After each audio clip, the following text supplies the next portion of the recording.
Donald Trump's health is rapidly collapsing, his cognitive and physical health, in my opinion, deteriorating before our eyes. Now, from Europe to East Asia to South America, their domestic news outlets are calling this out. It's really been escalating in the press after the horrific NATO summit, but especially right now as Donald Trump will say things like, "I am the guardian of Hormuz, and I am hereby declaring 20% of the value of your ships you pay to my mafia protection, guardian of Hormuz." Then people are like, "Guardian of Hormuz, what in the world are you talking about?" Then the next day he will post the exact opposite. "I have just spoken to my friends in the Middle East. I am no longer the guardian of Hormuz. Instead, they will be investing trillions of dollars, more than the trillions they've already invested. And that's what I will do. But I will keep the blockade on." And then he posts these weird photos of himself and Xi Jinping. Just also in the Oval Office, he keeps adding more gold. Now he has golden presidential seals that have been added, and the whole thing just looks so utterly bizarre. And, clearly his physical and cognitive deterioration, in my opinion, is on his mind, especially with the death of Lindsey Graham. Donald Trump saying that he believes in the racehorse theory, and Lindsey Graham's father died also at the exact same age, which is notable because Donald Trump's father got Alzheimer's, or was diagnosed with Alzheimer's, right around the age that Donald Trump is now. And then Fred Trump, Donald Trump's dad, rapidly deteriorated and exhibited basically the exact type of symptoms and things that we're seeing present themselves with Donald Trump. But here's what Trump said about Lindsey Graham. Let's play it. Difficult, and his father died just about at the same age from, I'm a believer in the racehorse theory. If you have problems, you have problems. And he had some problems that were a little bit deep-seated and not easy to find. So as I note, in various countries across the world, this is mainstream coverage right now. So France's Le Monde, and Germany's ARD, Japan's NHK, Brazil's O Global. They're all talking about, why does this guy keep talking about cognitive exams and bragging about it? Did you see the way the guy looked at Neil? Why is he behaving this way? So let's take a look at India, the Hindu and Indian TV networks. They're talking about Donald Trump turning 80 and concerns around his physical transparency and his straightforwardness. Coverage in New Delhi and Mumbai emphasize these sharp contradictions in his medical reporting, noting that while Trump claims everything checked out perfectly, it appears independent medical experts in U.S. congressional inquiries are openly questioning why a supposedly healthy individual requires frequent advanced imaging like CT scans. Indian analysis frame his insistence on having ACE multiple cognitive screenings as a calculated political defense mechanism against questions regarding his physical endurance. In Japan, NHK and Asahi Shimbun, but they're talking about how in Japanese political culture, where leadership transition and public presentation are highly choreographed and risk averse, a foreign head of state repeatedly publicizing reliance on multiple semi-annual medical screenings and cognitive checks suggest internal administrative anxiety rather than standard upkeep. Even in the progressive daily Asahi Shimbun, it frames Trump's defensive social media posts as potential indicators of an unacknowledged underlying problem, raising institutional questions about long-term cognitive ability. In France, Le Monde and France 24, they're talking about his recent behavior or social media statements. Why does he keep saying he's taking the MOCA cognitive exam over and over again? French TV panels interpret Trump's public fixation on perfect scores as a defensive political distraction designed to mask visible physical slowing and structural questions regarding his long-term executive endurance. In Germany, you have ARD, ZDF, Der Spiegel, and others. They keep talking about how Donald Trump keep trying to brag about his extreme intelligence is highly unusual for a sitting head of state, and his insistence of a perfect bill of health is raising lots of red flags. I want to bring in Dr. Vin Gupta, who leads Meidas Health. And, this is now a major international concern because people are, and it's really unique right now in the United States. It's hard to think, Doc, of other parallels where you could point to like a world leader who's, because of the health issues that are being presented, pose an existential kind of threat to like everybody, in the entire world right now. And so they're all talking about it right now. What you and I have been talking about for a while, and talk about what you've been noticing recently as well, because from NATO to now, it just seems to be presenting more, in my opinion. But what do you see? Yeah, I mean, Ben, it's always good to be with you. And I think, have been covering this, you and I, responsibly, with the usual qualifications that I'm not his physician. I haven't diagnosed him with an in-person exam.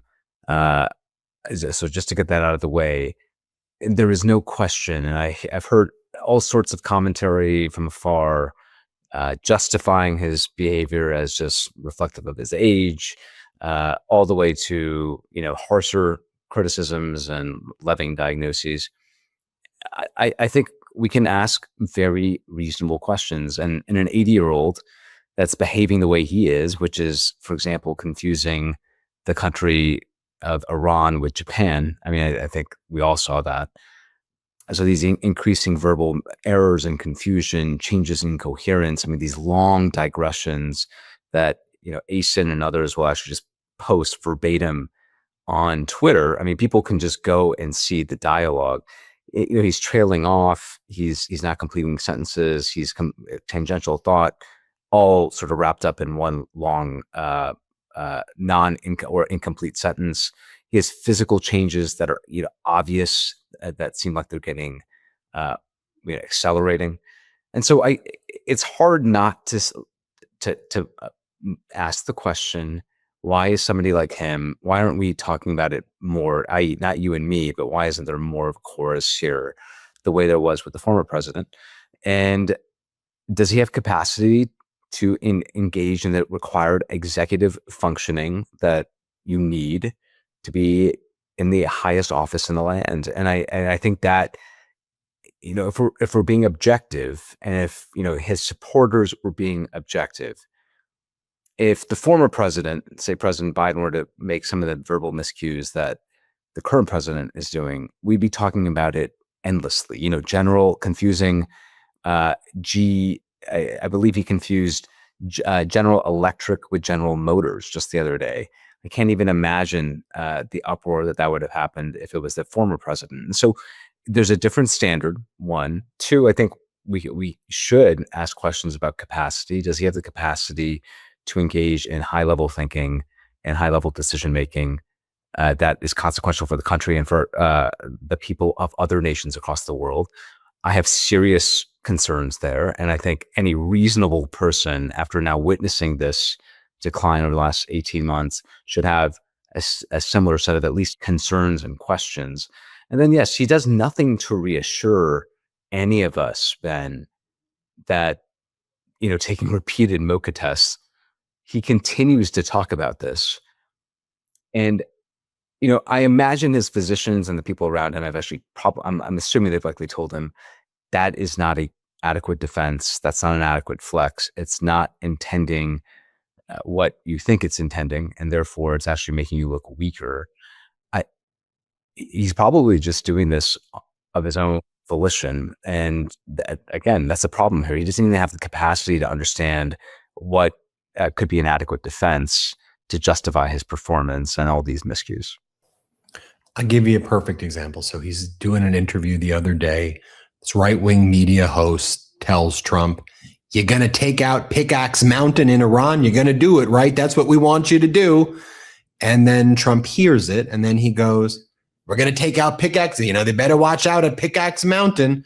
And what people often say is that the last person who speaks to him, or whoever it is, will put the idea, and then he'll just go and he'll adopt it, and then he'll use it, and then he'll go on with it. Then somebody else says something, and then he goes with it. Then somebody else goes something. And it's why, I think we have that clip. Let me just show you this one if we've got it. Mr. President, go get Pickaxe Mountain and don't keep the speaker waiting. I appreciate your time, sir. Okay, and we will do that. We're going to take out Pickaxe Mountain. Tell the Iranians to be ready. I will. Let them know we're coming, okay? There's not a damn thing they can do. Okay, and now think about that when Putin gives him a call. And then Zelensky wants to call, and then Putin calls after, and then NATO calls after, and then Xi Jinping calls after, and then he's just, and then Netanyahu says to him when he's in Turkey, they want to, Iran wants to kill you. Iran wants, which also seems to have put in motion the ending of the MOU. You could almost kind of trace to somebody telling Trump they want to kill you. And then he had that, they want to kill me. I'm on their list. I'm on their list. And that was kind of, implanted, and so I think the big kind of issue though here, to your point on executive function though, is this is impacting, it seems, this is what the world was seeing, decision making, like it's impacting everybody's lives. Yeah, I mean, high level decision making, executive functioning, and assessing that, then that is not assessed through the Montreal Cognitive Assessment, MoCA. That's a scrappy tool to assess sort of early stages of cognitive decline, dementia. It cannot assess other forms of cognitive dysfunction, like your executive functioning. Do you have proper decision-making capabilities? Can you be leader of the free world? Do you engage in clear thought? Can you articulate a point of view without having verbal miscues all the time and seemingly being confused? These are things that we're all witnessing, that these are factual observations. And if people want to deny them or cast them off, I've seen anybody, all sorts of folks explain it away as just normal aging, and that he's very unpredictable, and this is who he's been, and yada yada. I find those to be insufficient explanations. And then yes, to your point, broader point on his own physicians, none of this should be partisan at all. We should have a standard set of expectations about what we as the public should know about presidential health. Medical records now given to presidents, especially the last two presidents, should be a matter of public record. This should not be up to the editorializing and whims of the White House medical team and the chief of staff and the president, him or herself. This should be a matter of public record because it's consequential to your point.